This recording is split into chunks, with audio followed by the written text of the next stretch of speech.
It's been 10 years since the last Fantastic Four failure, and after three, four if you want to count the Richard Corman films attempts at Fantastic Four, fans have been clamoring for Fantastic Four to go back to Marvel so they can hopefully be able to get it right. Well, the day that fans have been clamoring is finally here. Marvel's first family finally arrives in the MCU, hopefully be able to change the stride of the Fantastic Four. The film takes place in a 1960s futuristic world that follows Reed, Stu, Johnny, and Ben as they face the most daunting challenge yet. Forced to balance their roles as heroes with the strength of their family bond, they must defeat the Earth from a ravenous space god called Galactus and his enigmatic herald, the Silver Surfer, played by Julia Gardner. And if Galactus' plan to devour the entire planet and everybody on it weren't bad enough, it suddenly gets very personal. I have been super excited for the Fantastic Four first steps because even though I have very nostalgic goggles for the first two Fantastic Four movies, the last one that we had with Michael B. Jordan, Miles Teller, and Kate Mara, the first half is fine and then immediately go south after that. So finally seeing Marvel take the reins on Fantastic Four, you have a strong cast with Pedro Pascal as Reed Richards, Vanessa Kirby as Sue Storm, Eben Moss Backrack as Ben Grimm, and Joseph Quinn as Johnny Storm. Plus you also have Ralph Inson as Galactus and Julia Garner as Shalabal, the Silver Surfer. The pieces for this movie to be great were there. Except for the past couple of years, Marvel has been on a bit of a roller coaster ride where one movie is great, the other one not so great, the next one great, the next one not so great. And that's kind of been the trajectory for Marvel for the past couple of years. But ever since Kevin Feige has finally got his power back, Thunderbolts was the first project outside of the Bob Chapek era.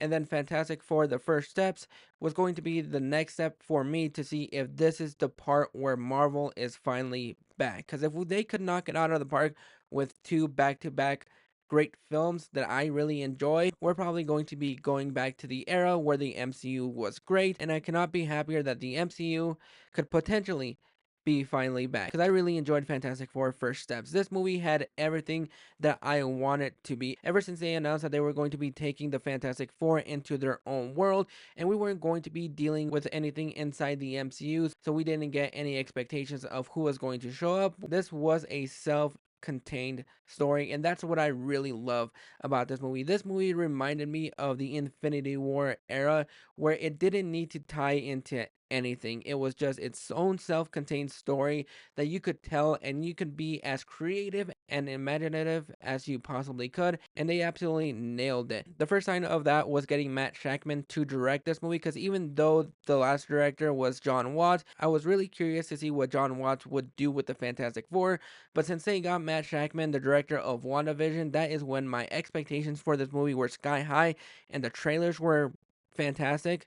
Pardon the pun. But Matt Shakman took everything that was great about WandaVision and then fueled it in here by making it a contained story where it takes place in its own world. We wouldn't be dealing with any other MCU characters, and don't expect going into this movie if you're going to be seeing any other MCU characters in this movie. It really is its own story. It really is its own world, and that's what I really love about this is the fact that we got to know these characters. This movie takes place 4 years after the Fantastic Four has gotten their powers, so we don't have to go back into their origin story. They kind of do it in the beginning of the film, and you know exactly where this movie is in its point in time.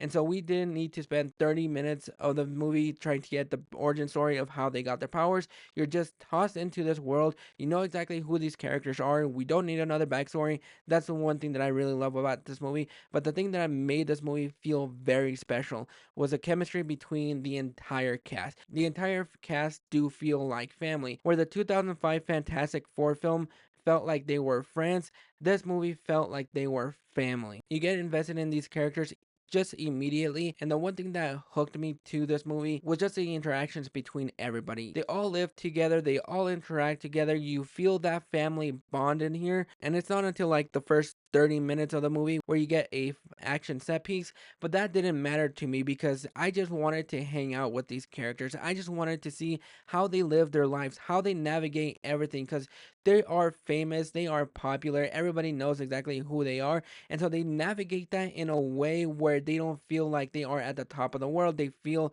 like grounded characters that do like the spotlight but don't want to be in front of it. So you kind of have Ben going out into public and kids are just cheering him on. People are friendly to him. Everybody is nice to him. You have Johnny who makes his snarky remarks and Sue Storm who kind of glues the family together and Reed Richards who is trying to figure everything out.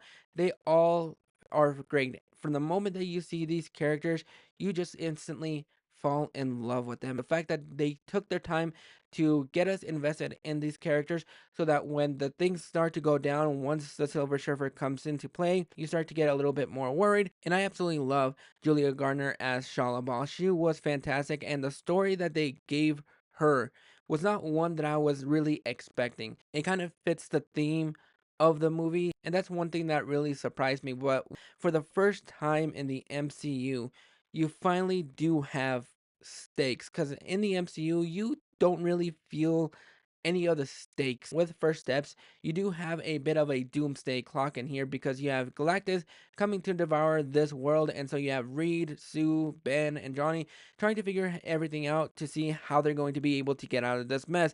Are they able to get out of this mess because Galactus want something that they have, but they're not willing to pay that high of a price. And so you do start feeling that doomsday clock to the point where you don't know if they're going to be able to make it in time or if everything is going to turn out fine. And having that doomsday clock is what makes this movie feel really urgent. And you do wonder if they are able to make it out because the price they have to pay, whether or not they sacrifice Franklin Richards. And I love how they showed the dynamics a little bit where you have everybody else wanting them to give Franklin up, but they don't want to give up their own child. So it puts you in these characters' minds. Because if you are a parent and a world devouring alien comes to you and says, I want your kid in order for your world to be safe, you're not going to easily just hand him over. You're going to want to figure a way out of this mess so you can potentially save your world or doom it from existence. And I love the fact that it puts that into play. It puts the urgency in these characters. So once we have that doomsday clock of trying to figure everything out, trying to assure the public that we will try our best to save you as fast as we possibly can. That is what I love about this movie. It puts a really nice doomsday clock to the point where you're trying to figure out if we are able to make it out alive. And the cast is just absolutely fantastic. I know there was a lot of controversy with the casting of Pedro Pascal and Julia Gardner. Everybody in this movie is absolutely fantastic. And Ralph Ineson as Galactus is one of the most menacing villains in this movie. While he doesn't have a lot of screen time in this movie, it really is about the Fantastic Four. Whenever he is used, he is a threatening foe, and I love the way that they mixed in a lot of the miniature sets with practical effects with Ralph in his Galactus suit and just the way that it looks. This is a visually beautiful movie, and I know a lot of people were really worried about how this movie was going to look because some of the CGI in the MCU for the past couple of years have been iffy to say the best. And this movie started filming last year, the day after Comic Con. So they had about a 1 year window and it looks great. This is one of the most visually beautiful MCU movies that we've gotten in quite a while. The CGI in this movie is great, it's seamless. You don't feel like anything is being a little wonky or anything like that. You can see how they took their time with the effects, and that just gets me excited for Spider-Man Brand New Day and Avengers Doomsday that hopefully now that Kevin Feige has his power back, he's able to put a lot of his control into the movies. Hopefully we'll be able to have some beautiful looking movies again. But really, this movie has a lot of heart. The last 30 to 40 minutes does start to pull the heartstrings a little bit, and there were a lot of times in this movie where I just started tearing up. You do feel the impending doom. You do care about these characters. You don't want anything to happen to these characters. And that's what they did so well is Matt Jackman was able to infuse so much heart in this movie that at no point do you feel like it's compromised by anything else. It lets the scene breathe. It lets all the emotions out. And that is something that I've kind of missed in the MCU a little bit. I've missed the heart. You do get some of the heart in some of the MCU movies. Some do it better than the others, but I think this is the best that they've done in forever. And I just came out with a big smile on my face. And there were some nitpicks that I had with this movie is the fact that for the most part, there are moments here and there where it's a little bit slow. You have a love interest for Ben Grimm that gets introduced in this movie that I think could have been cut out just a little bit more because I really wasn't feeling it all that much. But overall, I'm going to go ahead and give the Fantastic Four First Steps an 8 out of 10.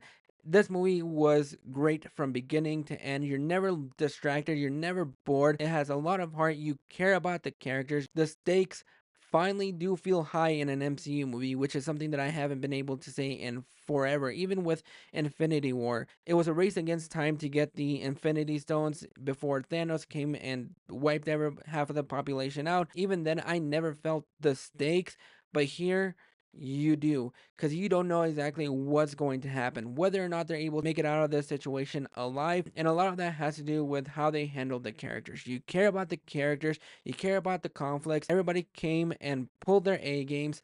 And I'm so happy that for the first time in a while, I have two MCU movies back to back that I really enjoyed. I enjoyed Thunderbolts. I enjoyed the Fantastic Four, the first steps. Hopefully, this will be the first steps into the MCU going back into their peak MCU era. But those are my thoughts on the Fantastic Four first step. Let me know down in the comments if this is a movie that you liked, surprisingly liked. Is this a movie that you absolutely just hated and just wish it was a little bit better? Drop those comments below and let me know what you guys think. Until next time, I'll catch you guys soon.